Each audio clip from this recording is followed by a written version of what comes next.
মারুফ কামাল খান সোহেল বললেন যে ভিশনের কথা। বর্তমান প্রধানমন্ত্রী তারেক রহমান তিনি যখন দেশে প্রথম আসেন এসেই তিনি বলেছিলেন যে আমাদের একটা পরিকল্পনা আছে বা আমার একটি পরিকল্পনা আছে। সেই জায়গার সাথে আপনি কতটুকু মিল দেখেন? আর একটু ওভারঅল আমি জানতে চাই যে এই আজকের বক্তৃতা নিয়েও আপনি বলবেন, প্রধানমন্ত্রী যে ভাষণ দিয়েছেন সেটা নিয়ে বলবেন, এবং বাজেট অধিবেশনটা ওভারঅল আপনার কেমন লাগলো? কারণ এই পার্লামেন্টের বিশেষ কিছু দিক আছে, সেই জায়গা থেকে শুনতে চাই।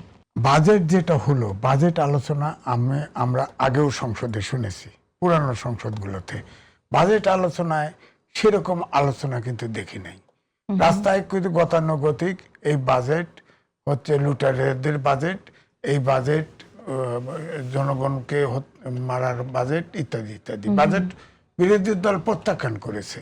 কিন্তু আবার দেখেন, খেয়াল করে দেখেন যে তারাই আবার কিন্তু, আমি বারবারই বলি যে বিএনপির সাথে কুসুম কুসুম সম্পর্ক কিন্তু সরকারি দলের আছে।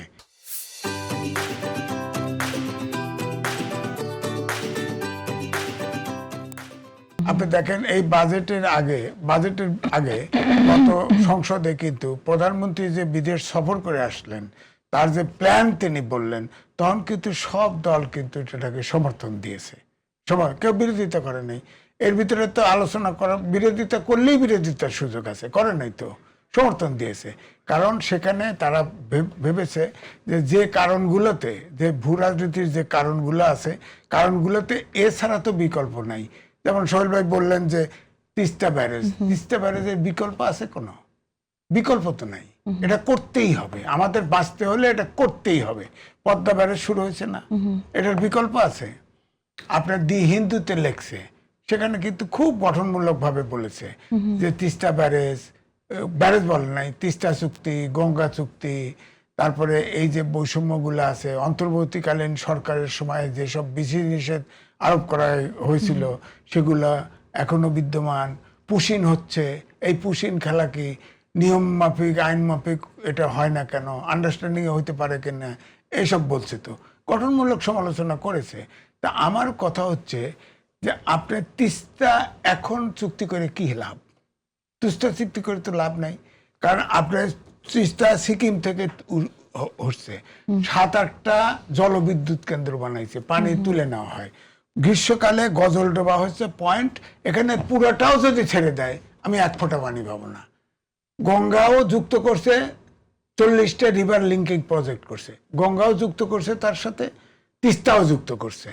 তো আমি বলেন, গঙ্গায় যেহেতু গ্রীষ্মকালে পানি আসবে না, তিস্তায় পানি পাবো না, তা আমার পদ্মা ব্যারেজ করা ছাড়া, তিস্তা ব্যারেজ করা ছাড়া কোনো উপায় আছে? কোনো উপায় নাই, খোলা নাই। এবং তারেক রহমানকে এই জন্য অবশ্যই ধন্যবাদ যে উনি পদ্মা ব্যারেজ কিন্তু শুরু করে দিয়েছে কাজ, নিজস্ব অর্থ হয় না। আর তিস্তা ব্যারেজ এটা একটা মহাপরিকল্পনা, এবং এটাতে ভারতেরও উষ্মা প্রকাশ করতে পারে। কারণ তিস্তা ব্যারেজের যে পরিকল্পনা, এটা যদি হয়, বাস্তবায়ন হয়, তাহলে ভারত কিন্তু পানি সংকট বিপদে পড়বে।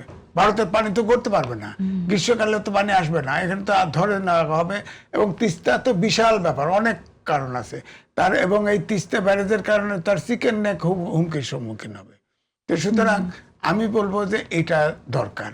আমার বক্তব্য হচ্ছে, শহীদ প্রেসিডেন্ট জিয়াউর রহমান জীবন দিয়েছে, বেগম খালেদা জিয়া জীবন দিয়েছে, তারেক রহমান যে এই যে ক্রিটিক্যাল অবস্থা, এই অবস্থায় আপনি দেখেন তৃতীয় দিক বেছে নিছে, যুক্তরাষ্ট্রের সাথে চীনের আপনার ঝগড়া, আমাদের সাথে ভারতের বৈরিতা, এই কারণে তৃতীয় দেশ ভ্রমণ করেছে, মালয়েশিয়া ফার্স্ট গেছে।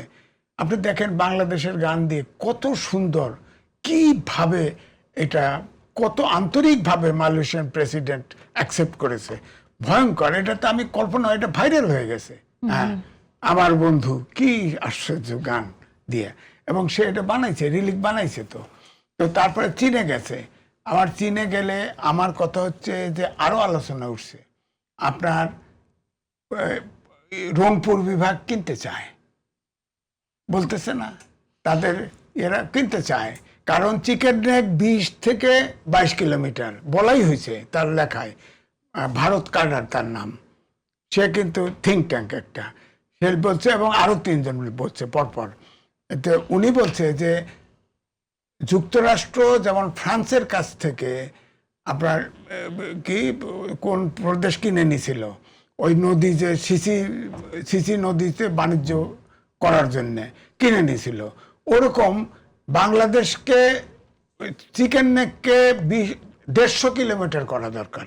তার জন্যে আপনার রংপুর বিভাগকে $20 বিলিয়ন দিয়ে কিনে নেওয়া উচিত। হ্যাঁ, যদি রাজি না হয় তাহলে সামরিক শক্তি প্রয়োগ করতে হবে। আরেকজন বলছে যে ওদেরও চিকেন নেক আছে ফেনীতে, ওই চিকেন নেক কেটে দিলে ওইটা চট্টগ্রাম সহ 3 হিল ডিস্ট্রিক্ট আমরা নিয়ে এটা এবং এইটা 2টা হিন্দু রাষ্ট্র আলাদা হবে বলেন। আবার আরেকজন বলছে যে না, সব হিন্দু আপনার ইয়ের থেকে রংপুর থেকে সব নিয়ে আসা হবে এবং ওটা মুসলমান রাষ্ট্র করে দেওয়া হবে এরকম। আবার আরেকজন বলছে যে না, মুসলমানগুলোই হিন্দুগুলোই নিয়ে আসা হবে, খালি মুসলমান ফেলাইতে হবে, দখল করে নেওয়া হবে। আর ভারত তো দখল করছে, তো আপনার দেশে 24টা প্রদেশ আছে আর 8টা কিন্তু সরাসরি শাসিত, এবং শেখ হাসিনাকে লেন্দুক দর্জি বানাতে চাইছে সিকিমের মতো। লেন্দুক শেষ পর্যন্ত সে বিগড়াইছে, হয় নাই, পালায় গেছে, বুঝছেন না? তো আমার বক্তব্য হচ্ছে এখন যে পরিস্থিতি, ধরেন মেজর চীন সফরে যে মেজর ডিসিশন হইল সেটা হলো আপনার চীন থেকে মায়ানমার হয়ে চিটাগাং পর্যন্ত যে করিডোর, হ্যাঁ করিডোর, এটা বিবেচনা আলোচনা করার দরকার আছে। তবে করিডোরটা প্রয়োজন, আমি আবার বলছি প্রয়োজন, কারণ ও যে তারা যে ফেনি কাটিয়ে দিতে চাইছে, আর ফেনি তো চিকেন নেক না, সমুদ্র তো খোলা আছে, সমুদ্র দিয়ে তো যাইতে পারবো আমরা ওখানে, ওটা চিকেন নেক কইছে। কিন্তু তবুও, কারণ বার্মা একটা আছে, সে বহু পুরানো আমেরিকার বার্মা, অর্থাৎ ওই ভারতের অংশ, আমাদের সিটের অংশ নিয়ে আর একটা আপনার খ্রিস্টান রাষ্ট্র করার প্ল্যান আছে। তো সুতরাং সেই সুযোগের আমরা তো দিব না। এই জন্য এই করিডোর, ইকোনমিক করিডোর নামে যেটা হচ্ছে, এটা তো দরকার।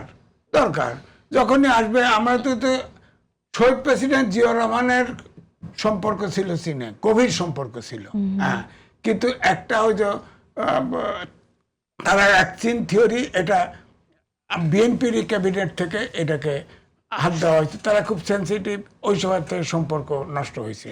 এই সম্পর্ক রিভিল করতেছে এখন তারেক রহমান, খুব সঠিকভাবে মুভ করতেছে, খুবই সঠিকভাবে মুভ করতেছে।